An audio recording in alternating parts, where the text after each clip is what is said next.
NATO yra agresyvi organizacija. Gali man pykt, gali nepykt, gali sakyti apie tai, mes įpratę galvo, kad tai yra gynybinė organizacija, dėja, jinai buvo gynybinė organizacija tol, kol egzistavo Tarybų sąjunga. Tarybų sąjunga, kada žlugo ir pradėjo NATO plėtra, prasidėjo, praktiškai virto agresyviu instrumentu stambaus, ypač stambaus transnacionalinio globalaus kapitalo instrumentu. Ir taip yra. Nes kai mes kalbam apie tai, kad, nes priešingų atveju, supraskit, Rusijos grėsmė yra labai dirbtinai sukurta. Labai dirbtinai sukurta ir yra naudojama šituo dalyku.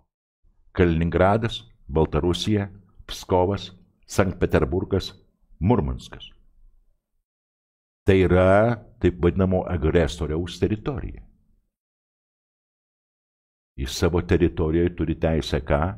Jeigu verčiant į lietuvių kalbą, jis turi teisę turėti savo gynybos taškus, taip toliau panašiai, ar ne? Mesgi nekalbam apie tai, kad, sakykime, Vilnius ar ten dar kas nors panašiai, taip toliau, ar kokia Varšuva. Ne, mes sakom, būtent vardinam tuos taškus, kurie labai svarbus kaip uostai, kurie labai svarbus kaip keliai. Mes sakom, kad ten reikalinga visus juos paimti į taikiklį ir paimti juos ne iš kur nors kitur, būtent iš Baltijos jūros, iš to regiono. Mes sakom, kad NATO, kad, reiškia, agresoriai negali artėti prie savo sienų, reiškia, su savo kariuomenė. O mes turim teisę tokią daryti, kad apsaugotume alijanso rytinės sienas. Tai čia į ką panašu? Į NATO kaip gynybinę struktūrą? Ar vis dėlto ne visai kaip gynybinę?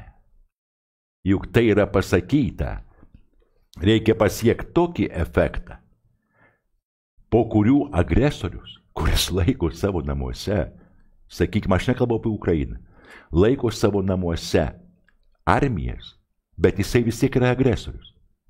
Suprantat, jis neperžengė nei Lietuvos, nei Latvijos, nei Suomijos sienos, bet jis yra agresorius.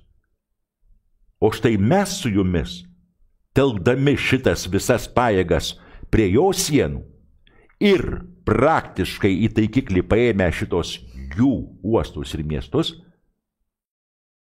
ir galvojam taip, kad smogt galėtume taip, kad jie tų pajėgumų negalėtų atgaminti, iš naujo atstatyti.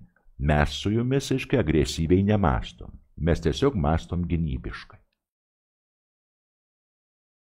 Nu žiūrėkit toliau, ką tai reiškia. Tai reiškia, kad svetimos, didelės galios bazė stovi prie mano durų ir praktiškai pagal visą Europos perimetrą, kuriam prie Rusijos sienų. Ar Rusija galėjo į tai labai žiūrėti? Nugi Jungtinės Amerikos valstijos, jau tai pripažino administracijos lūpomis. Nu negalėjo jinai, nes jai saugumas yra svarbiausias dalykas, kaip ir kiekvienai valstybei. Ir tai, ką mes matom su BlackRock panašiai, o juk tai yra privatus kapitalas, kokio velnio šitas BlackRocks, reiškia Rock ar ten Vanguard panašiai, reiškia, jinai stūgauja, kokio velnio, JP Morgan, Bank of America panašiai blūdija. Todėl, kad kol tu nepaimsi Rusijos resursų in savo rankas, transnacionalinio globalaus valdymo niekados nepavyks įvest, net jeigu tu 55 sukurtum, reiškia, tarptautinius, reiškia, sakykime, darinius. Juk pasižiūrėkim paprastą dalyką. Kam buvo reikalinga pandemija? Plačiu mastu, grįžkim į tą momentą. Kam buvo reikalinga pandemija? Juk realiai kalbant, privatus kapitalas, jam reikėjo pasukti srautus, tuo metu buvo situacija nei kiek negeresnė finansiniai sistemui, reiškia, globaliai finansiniai sistemui reikėjo pasukti tuos srautus į ką? Sudraskyti logistinės grandis, taip, sustabdyti bent laikinai būtent ekonomikos judėjimą, tik tai tiek, kiek reikia, kad nenumirtum, sakykim, taip jau Nesgi praktiškai per sienas ką praleisdavo? Praleisdavo tie, kas važiuoja su vilkikais. Ten jų net netikrindavo. Aš tą žinau, labai gerai žinau šitos dalykus. Tai šitoj vietoj kam? O štai buvo sumanimas koks? Laiko tarpas. Nedidelis. Pusmetis. 8 mėnesiai. Gazdinam visus, dirba visos žiniasklaidos. Taip toliau, reiškia, visą laiką pastoviai, visą laiką tiek mirė. Viskas. O juk kalbant, reiškia, apie tai, kas buvo atsakingi už tuos dalykus Jungtinės Amerikos valstijos, ypatingai Jungtinėje karalystėje, juk jie prognozavo, tas pats Bilas Geitsas, tas pats kiti, reiškia, nugi prognozavo, kad tuoj, ta pati Merkel, kad tuoj bus viskas, tuoj mes čia visi išmirsim, ar ne? Aš sakiau tada, kad didesnis virusas yra žiniasklaidoje negu, reiškia, pats tikrasis virusas. Ir buvo mąstyma, kad po šitą vėliavą bus galima priverst, sujungt, prijungt ar užvaldyti, reiškia, visą globalią aplinką, bent jau pirmiausiai, pačioj didžiausiai baimiai, tai yra mirties baimiai. Ir staiga, rusai pirmieji tampa vakcinos, taip vadinamosios, reiškia, savininkais.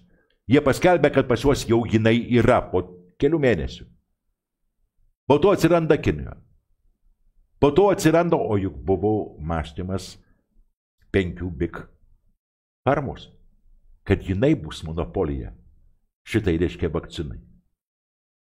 Vadinasi, apie tai, kas vyko, nes jeigu rimtų logiškai, taip mąstant, na jeigu tai iš tikrųjų netikėtas dalykas ir nežinomas dalykas, ir iš tikrųjų reikalinga metai ar 2 tam, kad sukurtų vakciną, kalbėkim taip, ar ne, nuo šito dalyko.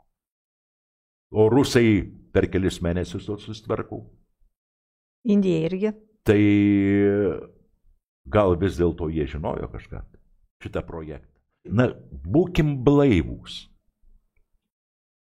Na, jeigu atsisėdom prie butelio, neverta atsiversti žemėlapio, nes tada mes jau ten užkariausim pusę pasaulio. Bet jeigu blaiviai mąstant, atsiverskit žemėlapį, pasižiūrėkit.